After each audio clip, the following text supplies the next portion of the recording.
less than a year. And to give you Okay, a wow. slightly more backstory about myself, I've been like obsessed with learning and teaching. My wife is a teacher. I'm a Brazilian jiu-jitsu instructor, and I taught people to code for quite a long time too.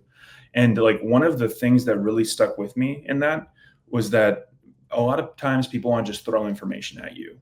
But the best way to actually like genuinely get people to understand a concept is to inspire interest. It doesn't have to be just this fire hose information. It just has to be a little gem that'll stick with them. And I really wanted to apply that like ethos to this book, where you could like give it to somebody, and it's just a captivating read either way. But I wanted to inspire interest, just that start, like that first spark, because I've personally seen Bitcoiners fail miserably trying to pitch this thing to people, like going deep into like the 21 million, just like how the network works behind the scenes. And that's just a failing way to do that with a huge percentage of the population. I'm nerdy. I love like reading about the history of money and the technology and how this thing works, but that's not what my wife is going to read. She is not going to read the Bitcoin Standard. It's not going to happen. But like her reading group is going to read this thing, and they're going to get a ton of exposure to Bitcoin in doing so. So that I think is just a unique tool that didn't exist quite in the way that I'd wanted it to. So yeah, I made it. I love it. I think that's a great example of you can just do things. You as Bitcoiners, we have agency in our own lives. You can just go write a book. You can just go also start a podcast. We need more Bitcoin podcasts. I'll keep beating that drum. Without giving any spoilers, because again, I've just started this and only a few chapters in. I'm hooked already. I told you this right before we got on. You start strong. Like this is not one of those slow burn starts where you're halfway through the book before anything happens. It's like it starts happening.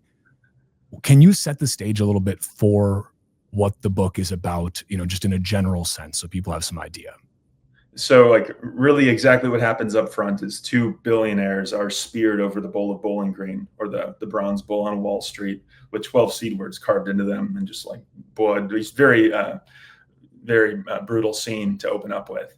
And that kind of is how the entire theme of the book goes. It's basically, in a lot of ways, a new age Robin Hood sort of thing, where killing the rich and distributing their money to poor people is kind of what some of the people in the book are trying to attempt. Without going really deep into it, because I really do want to avoid spoilers, like this has been some things that have been in my own like subconscious over the last few years have made their way into the book for themes, right?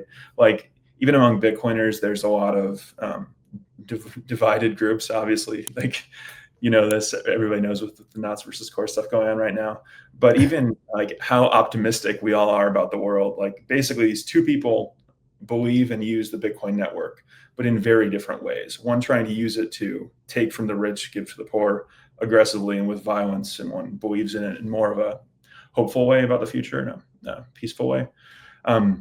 There's also tons of ideas about America in there as it takes place over the 4th of July weekend. And there's one of the characters is escaping her country to the United States of America, and is just a very strong believer in the ethos that the country was founded on. And I just think that idea in general is pretty tied with Bitcoin, as I always thought Bitcoin was a great representation of what America was founded upon.